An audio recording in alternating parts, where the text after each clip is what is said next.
그래서 우리는 분명히 하나님께 드려야 되는데 이 드림, 이 열매는 단순히 우리 기준, 우리 생각으로 드리면 안 된다는 겁니다. 하나님께서 이걸 좋아하시겠지라고 섣불리 넘겨 짚으면 안 되시는 거예요. 그다음에 하나님께서 도대체 우리에게 요구하시는 열매는 무엇일까요?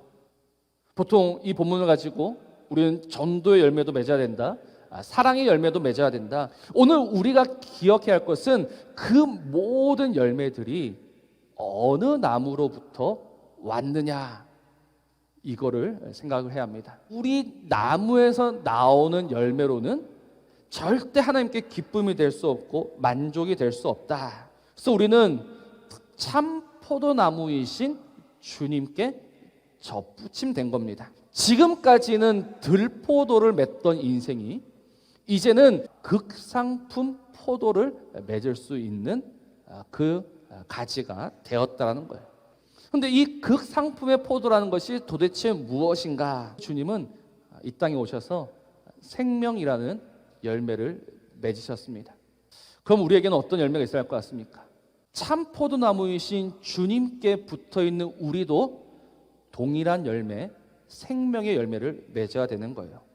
그런데 이 생명이 잉태되려면 반드시 한 가지 일이 먼저 일어나야 합니다. 그의 죽음이 우리에게는 무엇이 되었다? 생명이 된 겁니다. 그 우리가 어떻게 생명의 열매를 맺을 수 있습니까? 십자가를 지는 거죠. 하나님이 우리를 돌보신다는 것은 궁극적으로 십자가에서 우리를 죽여가시는 거예요. 하나님이 그 십자가에서 우리를 죽이심으로 말미암아 그 사망 가운데, 그 죽음 가운데 생명이 맺혀지게 되는 겁니다. 그래서 오늘 우리가 할 일은 무엇인가? 오늘 우리가 할 일은 하나님의 은혜를 따라서, 하나님의 인도하심을 따라서 우리가 할 일은 날마다 십자가에서 죽는 겁니다. 그러니까 예수님이 십자가에서 그 모든 생명의 열매를 맺으신 것처럼 우리도 오늘 그 십자가에서 하나님께서 원하시는 그 열매를 맺어갈 때 나는 제자가 되고, 나는 하나님의 사람이 되고, 나는 하나님의 그 영광을 위하는 하나님의 사람이 될 수 있단 말입니다. 그러니 나의 작음과 나의 초라함을 부끄러워하지 마십시오.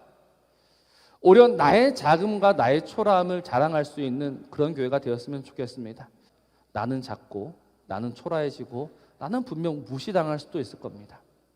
그러나 오히려 그 가운데 하나님의 크심과 하나님의 강함과 하나님의 온전하심, 하나님의 영광이 나타날 겁니다. 우리는 그 일에 부름받은 자들입니다.